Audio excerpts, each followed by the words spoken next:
So today our topic is shoulder joint. Shoulder joint, it is a type of synovial joint. क्योंकि हमें पता है कि हमारे शोल्डर पर ऑलमोस्ट बहुत सारी मूवमेंट्स होती है और इतनी ज्यादा मूवमेंट्स या फिर मोर मोबाइल जो जॉइंट है it is a kind of A synovial joint. Synovial joint में से भी it is a ball and socket type joint. Ball and socket type का मतलब ये है कि जो आपकी ह्यूमरस है उसका जो हेड है it is a ball like structure and जो स्कैप्यूला है उसके ऊपर there is a socket like structure. So ये जो बॉल होगी ये इस सॉकेट के अंदर जाकर फिक्स हो जाती है and that's what is called a ball and a socket type of synovial joint. The articular surfaces, the articulation of the glenoid cavity of the scapula and the head of the humerus. Humerus के upper end पर जो head है वो scapula के glenoid cavity के साथ articulate करेगा। glenoid cavity जो laterally lie करती है। Therefore इसीलिए हम इसको और किस नाम से जानते हैं? Therefore it is also called as the glenohumeral articulation. Glenohumeral का मतलब स्कैपुला की ग्लीनोइड कैविटी और ह्यूमरस का हेड। ठीक है, so this is the glenoid cavity of the scapula and this one is the head of the humerus. So that's what is called the glenohumeral articulation. Structurally, it is a weak joint because the glenoid cavity is too small and shallow to hold the head of humerus in place. अब ये जो head है इसका size बहुत बड़ा है लेकिन जो इस scapula की glenoid cavity है ये इतनी ज्यादा शैलो नहीं होती या इतनी मतलब इतनी ज्यादा डीप नहीं होती, इतनी ज्यादा बड़ी नहीं होती कि इतने बड़े हेड को सपोर्ट दे पाए। So this head of the humerus is very much bigger in size as compared to the size of the glenoid cavity. That's why we are saying that it is a structurally weak joint because glenoid cavity, it is not therapy, glenoid cavity is too small and shallow to hold the head of humerus in place. So जो head का size है वो 4 गुना ज्यादा बड़ा है as compared to the glenoid cavity. However, इसी वजह से ये जो अरेंजमेंट है ये ग्रेट मोबिलिटी देती है। अगर ये इसको होल्ड ही नहीं कर पाएगा, जो ग्लीनोइड कैविटी है ये हेड को ढंग से होल्ड ही नहीं कर पा रही, सो ऑब्वियसली हेड आपका इजीली मूव कर पाएगा, आपकी आर्म इजीली मूव कर पाएगी। That's why this arrangement it permits the greater mobility. Now अगर ये एक जॉइंट है, माना कि मोबिलिटी हमें मिल रही है, ठीक है, लेकिन इस जॉइंट को स्टेबल करना भी बहुत जरूरत है। इतनी मोबिलिटी भी नहीं होनी चाहिए कि हमारे इंजरी हो जाए या मसल्स में कोई डैमेज हो जाए या कोई नर्व डैमेज हो जाए या कुछ भी पैथोलॉजी हो जाए। So stability is very important under the topic of joints. So coracoacromial arch, जिसको हम secondary socket for the head of humerus बोलते हैं, musculotendinous cuff of shoulder, जिनको रोटेटर कफ मसल्स बोलते हैं, the glenoidal labrum helps in deepening the glenoid fossa. Glenoid fossa is the glenoid cavity. Stability is also provided by the muscles attaching the humerus to the pectoral girdle, the long head of bicep brachii, the long head of tricep brachii. Atmospheric pressure also stabilizes the joint. अब ये हमारे जो 4 points लिखे हैं ये वो points हैं जो कि ग्लीनोह्यूमरल आर्टिकुलेशन या फिर शोल्डर जॉइंट को स्टेबलाइज करते हैं। क्योंकि हमें पता है कि बॉल एंड सॉकेट टाइप का साइनोवियल जॉइंट है जो कि स्ट्रक्चरली वीक जॉइंट है। वीक क्यों था? क्योंकि जो हमारा ह्यूमरस का हेड है उसका साइज 4 टाइम्स बड़ा है as compared to the head of the or the cavity of the glenoid. So the glenoidal fossa, it is 4 times smaller than the head of the humerus. So यहाँ पर यही है कि इस स्ट्रक्चर को week से स्ट्रॉन्ग बनाना है तो स्टेबलाइजिंग फैक्टर्स चाहिए। कौन स्टेबिलिटी प्रोवाइड करेगा? Number 1 is the coracoacromial arch. Coracoid and acromial के बीच में एक आर्क है। We know coracoid process, we know the acromion process. So coracoid process और एक्रोमियन प्रोसेस के ऊपर एक आर्क मतलब एक लिगामेंट जा रही है जो कि एक सेकेंडरी सॉकेट बनाने का काम कर रही है। So let me explain you with the help of a diagram कि मान लेते हैं this is the scapula. Scapula के ऊपर एक यहाँ आपकी क्लिनोइड कैविटी है, ऊपर यहाँ पर कोराकॉइड है, ये एक्रोमियन है, this one is the acromion. और जस्ट उसके पीछे कहीं छोटी सी जगह पर कोराकॉइड है। अब स्टेबिलिटी जो प्रोवाइड हो रही है वो कौन प्रोवाइड करा रहा है? Stability it is provided by the coracoacromial arch. Arch मतलब एक घूमी हुई चीज, एक काइंड ऑफ छत। सो कोराकॉइड प्रोसेस से निकलकर एक्रोमियन प्रोसेस तक एक लिगामेंट जा रही है और एक सॉकेट का काम कर रही है। So this is a ligament, this is the coracoacromial arch, या जिसको हम सेकेंडरी सॉकेट भी बोलते हैं हेड ऑफ द ह्यूमरस का। So it is providing the stability to the glenohumeral articulation. इसके अलावा we have musculotendinous cuff of the shoulder, जिनको हम रोटेटर कफ मसल्स बोलते हैं। रोटेटर कफ मसल्स जो हैं ये चार मसल्स का ग्रुप है जो कि हमारे शोल्डर पर होती हैं, शोल्डर जॉइंट को स्टेबलाइज करती हैं। Next is the ग्लिनोइडल labrum. Now what is ग्लिनोइडल labrum? अगर हम ग्लिनोइड कैविटी को ड्रॉ करें, लेट अस सपोज कि ये एक ग्लिनोइड कैविटी है। अब हमें पता है कि ये ग्लिनोइड कैविटी जो है ये ज्यादा डीप नहीं है, शैलो है और स्मॉल साइज की है। सो अब हमें करना क्या है? हमें ऐसा कुछ करना है कि इसका जो साइज है, ये जो ग्लिनोइड कैविटी जो छोटी सी है वो बड़े से हेड ऑफ ह्यूमरस को भी होल्ड कर पाए। तो उसके लिए क्या करा कि इसके आसपास जो रेड कलर की मार्जिन है, जो इसका सरकमफेरेंस है ग्लिनोइड कैविटी का, इसके आसपास एक लिगामेंट आ गई, and the name of that ligament is the glenoid labrum. So glenoid labrum जो थी वो इसके आसपास इस तरीके से आ गई और उसने इस जॉइंट को या ग्लिनोइड कैविटी को थोड़ा डीपन कर दिया। So it is deepening the glenoid fossa और the glenoid cavity. So now the glenoid cavity it will hold the head of the humerus in place and with more stability. Stability is also provided by the muscles attaching the humerus to the pectoral girdle.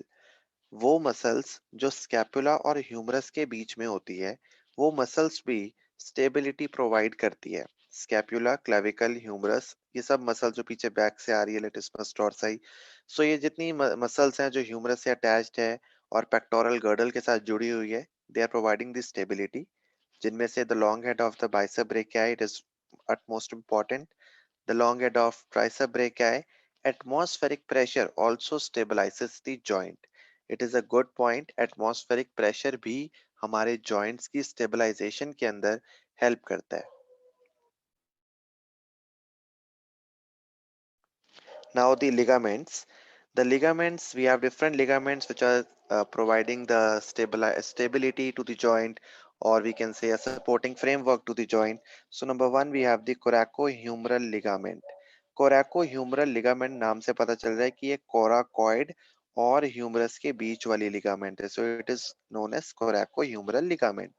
It is coming from the root of the coracoid process to the neck of the humerus. तो ये कहाँ से आई? Coracoid जहाँ से शुरू हुई वहां से ये आई और कहाँ तक गई? ह्यूमरस की नेक पर गई। ठीक है, opposite to the greater tubercle. Greater tubercle के जस्ट ऑपोजिट ह्यूमरस की नेक पर गई और आई कहाँ से? कोराकॉइड प्रोसेस की रूट से आई। और ये स्ट्रेंथ देगी हमारे कैप्सूल को, क्योंकि it is a synovial joint, synovial joint में कैप्सूल होगा। नाउ अगर हमें पेपर में भूल जाए कि कोराकॉइड कहाँ से आई, या फिर ये इसका जो रूट है किधर से आ रही है लिगामेंट, या कहाँ पे जा रही है, so just remember the name of the ligament, that is the coracohumeral ligament. इससे अंदाजा लगा लो कि कोराकॉइड से आई, ह्यूमरस पे गई। अगर नहीं याद रूट पर है या नेक पर है, जस्ट रिमेम्बर कि it is coming from the coracoid and it is getting inserted on the humerus and it provide the strength to the capsule. Next is the ग्लिनोइडल labrum. वो मैंने पिछली स्लाइड में बताया कि ये एक फाइब्रोकार्टिलेजिनस रिम होती है। रिम क्या है कि ये सरकमफ्रेंस पे पाई जाएगी। सो अगर इस तरीके से ग्लिनोइड कैविटी है, सो उस ग्लिनोइड कैविटी के सरकमफ्रेंस पे ये पाई जाएगी का मतलब है कि वो इस तरीके से साइड साइड पर एक रिम की तरह पाई जाएगी। So it is a fibrocartilaginous rim which cover the margin of the glenoid cavity. So you can see in the diagram कि glenoid cavity की margin को cover करा गया है। इससे क्या हो गया? Increasing the depth of the cavity. Next is the transverse humeral ligament. अब ट्रांसवर्स ह्यूमरल लिगामेंट, अब हमें हर चीज को नाम से समझना है। लिगामेंट है हमें पता है, ट्रांसवर्स ह्यूमरल का क्या मतलब है? ह्यूमरल का मतलब ह्यूमरस, ट्रांसवर्स का मतलब जो चीज हॉरिजॉन्टली लाई कर रही है। सो अगर हम इस चीज का भी एक डायग्राम बनाए, सो लेट अस सपोज कि ये मैंने एक बोन बना दी यहाँ पर, and this is the humerus bone. इस ह्यूमरस बोन के ऊपर एक ग्रीन कलर की मैंने लिगामेंट बनाई जो कि ट्रांसवर्सली लाई कर रही है। So there is a ligament, एक लिगामेंट है जो ट्रांसवर्सली लाई कर रही है ह्यूमरस के ऊपर। That's what is called as transverse humeral ligament. It bridges the upper part of the bicipital groove.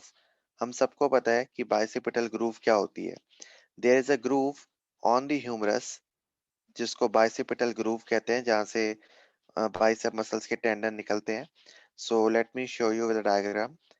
ये एक इस तरीके से बीच में एक ग्रूव जा रही है ऊपर ऊपर। अब ये जो लिगामेंट है, ट्रांसवर्स ह्यूमरल लिगामेंट, ये एक ब्रिज कर रही है। ब्रिज का क्या काम होता है? अगर ये एक स्टॉप है, ये दूसरा स्टॉप है, इन दोनों स्टॉप्स को जोड़ने का काम होता है ब्रिज का। तो उसी तरीके से यहाँ पर क्या है, इस स्ट्रक्चर के अंदर हमारे पास बाइसेपिटल ग्रूव के दो लिप्स हैं। इन दो लिप्स को ऊपर से कवर कर रही है, एक ब्रिज बना रही है। So it bridges the upper part of the bicipital groove of the humerus, so between greater and the lesser tubercle. The tendon of the long head of the bicep brachii passes deep to this ligament. तो ये जो ligament है, इसने क्या करा, इस ligament ने आकर इस तरीके से ऊपर कवरिंग शो कर दी अपनी, and this is the transverse. Transversely humerus के ऊपर एक लिगामेंट आ गई। इस ट्रांसवर्स ह्यूमरल लिगामेंट के नीचे से टेंडन जाता है of the bicep brachii muscle. तो इसके नीचे से इस तरीके से टेंडन जाएगा।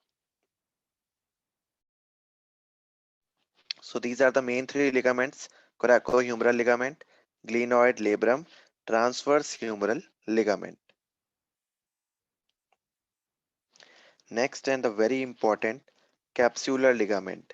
Capsular ligament जो है, ये हमारे सबसे ज्यादा स्टेबिलिटी देती है हमारे शोल्डर जॉइंट को, उसके कैप्सूल को। सो दैट्स वाई नाम से पता चल रहा है कि ये कैप्सूल में है, कैप्सूल फॉर्म कर रही है, जो एक साइनोवियल जॉइंट का कैप्सूल है। It is loose. Why it is loose? To permit free movement, की ज्यादा मोटिलिटी रह सके, मोबिलिटी अच्छी रह सके शोल्डर पर, इसलिए ये लूजली पैक्ड है। अब हमने दो चीजें पहले पढ़नी है, इसको स्टेप वाइज पढ़ेंगे कि मीडियली ये कैसी है, लेटरली ये कैसी है, सुपीरियरली कैसी है, इन्फीरियरली कैसी है। पहले मीडियल और लेटरल देखते हैं। हम सबको पता है कि मीडियली हमारी क्लेविकल होती है, ये स्कैपुला होता है बॉडी के अंदर की तरफ, और लेटरली हमारे पास ह्यूमरस होती है। तो हम एक डायग्राम से समझते हैं कि अगर इस तरीके से एक इंसान बनाया जाए, सो उसके यहाँ पर इट इज स्कैपुला, एंड यहाँ पर इसकी ह्यूमरस है। स्कैपुला में देखते ही पता क्या चल रहा है कि ये मीडियली है, अगर इन दोनों को आपस में कंपेयर करें, और ह्यूमरस हमारी लेटरली है। So how we are going to revise it, कि मीडियली स्कैपुला की बात करेंगे हम, और लेटरली ह्यूमरस की बात करेंगे। सो मीडियली जो कैप्सूल है वो अटैच्ड है स्कैपुला से। कहाँ पर अटैच्ड है? सुप्राग्लिनोइड ट्यूबरकल के पीछे। We know the supraglenoid tubercle, glenoid cavity के ऊपर वाला जो ट्यूबरकल है उसके पीछे अटैच्ड है कहीं पर जाकर।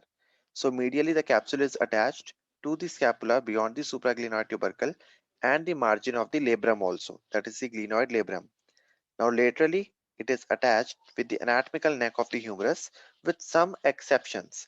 अब laterally हमें पता है कि humerus पे attached है, लेकिन humerus पे anatomical neck पे attached है, और वहां पर भी कुछ इसकी exceptions हैं.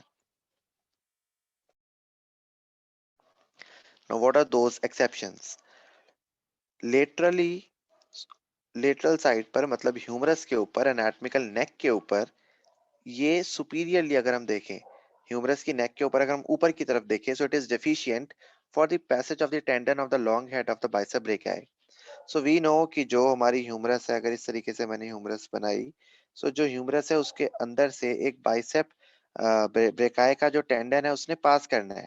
अगर मैंने अपने कैप्सूल को ही ऊपर इस तरीके से पूरा का पूरा बंद कर दिया, तो ये मेरा जो टेंडन है of the long head of the bicep brachii, ये ऊपर की तरफ पास कैसे कर पाएगा? तो इसीलिए ऊपर की तरफ से ये जो हमारी है, ये capsular ligament superiorly lateral side वाली, ये थोड़ी सी डेफिशिएंट है। डेफिशिएंट मतलब एक पैसेज बना रही है कि ये इजीली यहाँ से इस तरीके से ऊपर निकल पाए। अब नीचे की बात देखते हैं, inferiorly attachment extend down to the surgical neck. हमने पढ़ा कि एनाटॉमिकल नेक पे होती है ये, लेकिन लेटरल भी ह्यूमरस के ऊपर अगर हम नीचे की साइड देखें इस कैप्सुलर लिगामेंट की कहानी में, सो ये थोड़ा सा extend, this is anatomical neck. Anatomical neck के अलावा ये थोड़ा सा इस तरीके से नीचे सर्जिकल नेक तक भी आती है। So this one is a surgical neck. ये थोड़ा एक्सटेंड कर जाती है सर्जिकल नेक तक। ऑब्वियसली जितना ज्यादा एरिया ये कवर करेगी उतनी ज्यादा स्टेबिलिटी होगी, उतनी ज्यादा मूवमेंट्स फ्रीली हो पाएगी। तो ये हमारे एक्सटेंड कर जाती है सर्जिकल नेक तक। नाउ मीडियली पढ़ लिया, लेटरली पढ़ लिया, अब देखते हैं एंटीरियरली। सुपीरियर और इंफीरियर जो है ये हमारे लेटरल की दो मॉडिफिकेशंस है, या जो भी एक्सेप्शंस है। Now anteriorly the capsule is reinforced by supplement band. आगे की तरफ से अगर हम देखें, अगर मैंने यहाँ पर आपके लिए ड्रॉ कर दिया लाइक दिस, अगर ये स्कैपुला है इधर, तो अगर हम इसको आगे से देखेंगे, एंटीरियरली देखेंगे, तो इसके ऊपर देयर आर सम बैंड्स, इसके ऊपर कुछ बैंड्स हैं। So anteriorly the capsule is reinforced by supplement bands, और इन बैंड्स को हम बोलते हैं superior band, middle band and inferior band. We have three band: superior, middle and inferior glenohumeral ligament. तो है ये glenohumeral ligaments ही, लेकिन एक superior है, एक medial है और एक inferior है, और ये तीनों कैप्सूल के anteriorly कुछ bands form कर रही हैं।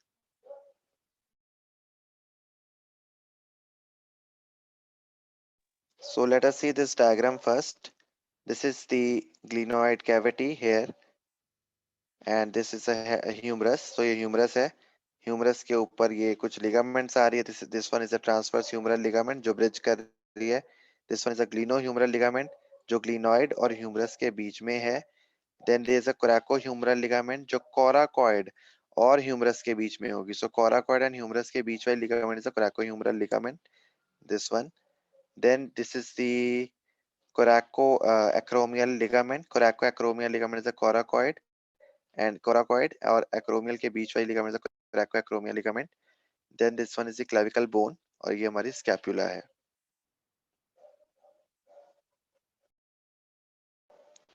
Now the nerve supply. The nerve supply you just have to remember the names: axillary nerve, musculocutaneous nerve, suprascapular nerve। Shoulder joint में जो पूरा नर्व का एक प्लेक्सस है, एक ग्रुप है, एक गुच्छा है पूरा नर्व्स का, उस गुच्छे का नाम है ब्रेकियल प्लेक्सस। सो वैसे तो हमारे शोल्डर में आर्म के अंदर ब्रेकियल प्लेक्सस का सप्लाई होता है, लेकिन पर्टिकुलरली अगर हम देखें ब्रेकियल प्लेक्सस में से नर्व्स आती हैं, लेकिन अगर हम पर्टिकुलरली देखें तो शोल्डर जॉइंट के अंदर जो नर्व सप्लाई है उसमें तीन नर्व्स आ रही हैं: axillary nerve, musculocutaneous nerve and suprascapular nerve. All these three nerves they are part of the brachial plexus.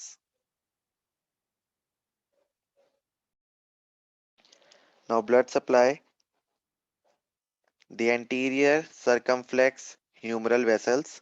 अगर आपने ह्यूमरस की एनाटॉमी अच्छे से पढ़ी है तो आपको पता होगा कि आगे से हमारे वहां पर भी ह्यूमरल वेसल्स आती है, ह्यूमरल आर्टरी जो है वो घूम के आती है ऊपर तक, तो उसको इसलिए हमने सरकमफ्लेक्स बोला। आगे से आती है तो एंटीरियर बोला, पीछे से आती है तो पोस्टीरियर बोलेंगे। So anterior circumflex humeral vessels, vessels means artery and veins दोनों। posterior circumflex humeral vessels, suprascapular vessels, subscapular vessels.